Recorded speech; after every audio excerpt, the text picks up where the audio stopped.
It's an early start to the day. Dallas Love Field, January 27th, 2026. And today is the day that assigned seating starts with Southwest Airlines. So we're just gonna check it out, see how it goes. I'm a big fan of open seating on Southwest, flying about 40 times a year, but today's the day we go to assigned seating. So we'll see how it goes.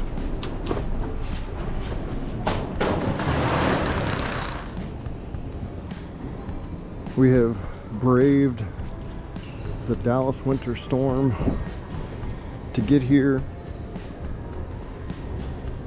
Not too crowded. Hopefully our flight doesn't get canceled flying to Chicago Midway. But overall, not too busy so far. And the local news is here to talk about the weather, as well as Southwest open seating going away.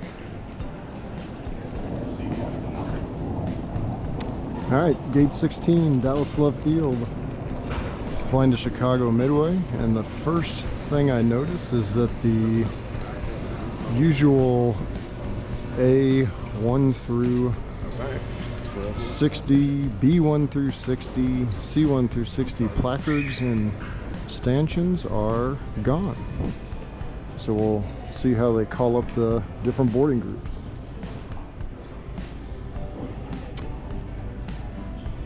And the one thing you'll notice on your new boarding pass is that it will say boarding group and then your assigned seat. So I'm boarding group 2 and aisle seat A8C. Alright, making announcements for assigned seating. And they got signs for group 1 and group 2 over there. But there's no delineation of order. I guess you just get in line. Group 1 and group 2. We're going to start pre-boarding here in just a second. And then also with pre-boarding, if you're active in the United States military with an ID, you can board as well. Along with priority boarding, you can start lining up over here to my right. We'll start here in just a minute. Family boarding, you now board in your group, in your assigned groups. So boarding in groups of 8 this morning. Take a look at those boarding passes. Group 1 and 2 are lined up. Group 1 up first, followed by group 2.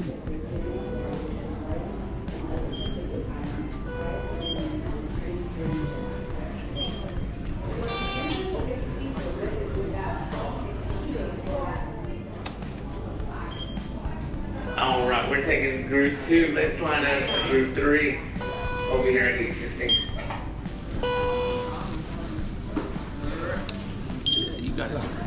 Hey, good morning. Good morning, sir. Thank you. Oh, treats for the first assigned. All right, sweet, thanks.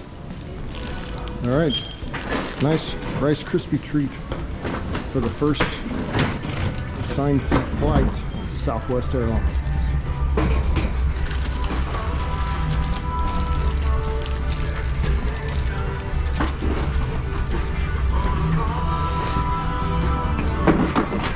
And from here, it's just like any other airline now.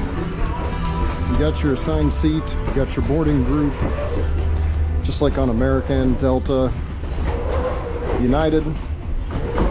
So you just head down, head to your seat, and you're good to go on 8C.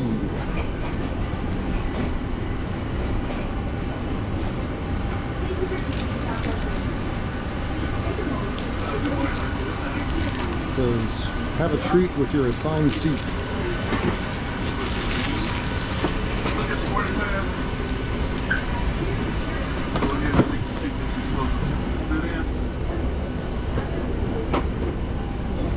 Hey, good morning. Anybody sitting up front must put up all their carry-on. Good. I'm documenting the first assigned seat flight. Everything will go up.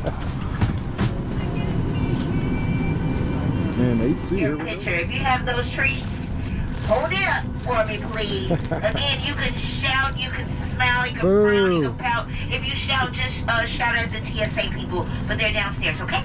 All right. Count of 5, we're gonna take a picture. Alrighty. 1, 2, 3, 4, 5. Thank you. And the first assigned seat Southwest Airlines flight is over.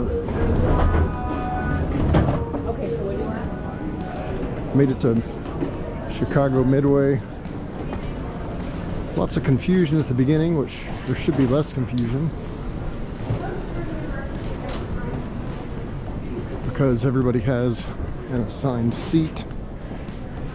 The other thing I did notice was that people were in rows 1 to 10 and then like 20 to 30 or whatever it is, but there was almost 0 people in between. It was not a full flight, where in the past everybody could have spread out. People were either crammed in the front or crammed in the back, and then there was a bunch of empty seats in the middle. So that's what assigned seat does for a flight where you have to pay for those seats around the exit rows. But other than that, worked out well. That's it. All right, same setup at Chicago Midway. Group 1 on the left, 2 on the right, and just line up in random order in those groups, and they'll call you when they're ready. 1 for Dallas, group 1 for Dallas. Alrighty, now boarding group 2, group 3 for Dallas. That's for Dallas. Group 2, here we go.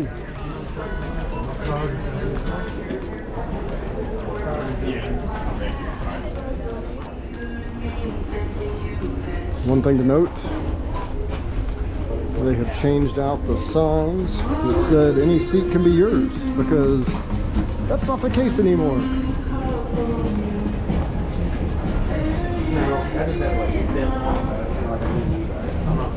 Thank you for choosing Southwest Airlines. Please take a moment to check your boarding passes for your seat assignment.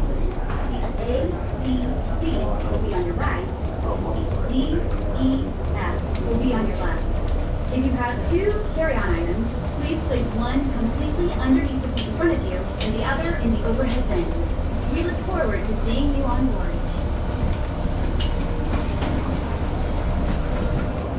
And that's a new announcement. Didn't hear that this morning at Love Field, but Midway's got it. Telling you which side of the row A, B, C, and D, E, F is on.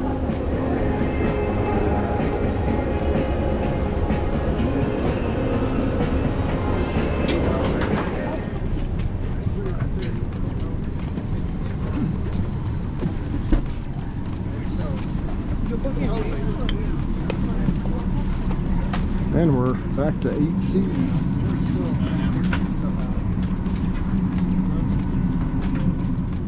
One thing I was told this morning was that the flight, or the seats on the flight that are extra legroom, will have a little heart right there in the top left corner as you're looking at it. And so those are the ones with extra legroom. And we have another traffic jam. I've been sitting down 2 minutes and nobody has passed me. So again, confusion with the boarding process. People just hanging out up there. Day 1 of assigned seatings on Southwest Airlines is over. A couple of quick thoughts. They're just like every other airline now. That's thought number 1. Thought number 2, the exit rows were rarely used on both of my flights. I think there's 6 on each side, exit row seats. On the first flight, they were all empty. The second flight, I think only 3 of the 12 total, or 10 total, were in use. Which means people did not pay extra, and the plane was certainly front loaded and back loaded, but the middle was less crowded. So if you're on a flight that's not 100% sold out, I would go with the middle. And I would also see if you could change your seat. On American, if there's open seats, you can bounce around the cabin. So I would try that on Southwest Airlines too. Bounce around the cabin, or check the app and see if you can pick a different seat right before the flight takes off. But we'll see how it keeps evolving. We'll see if the boarding process gets easier. And good to be home, back in Dallas.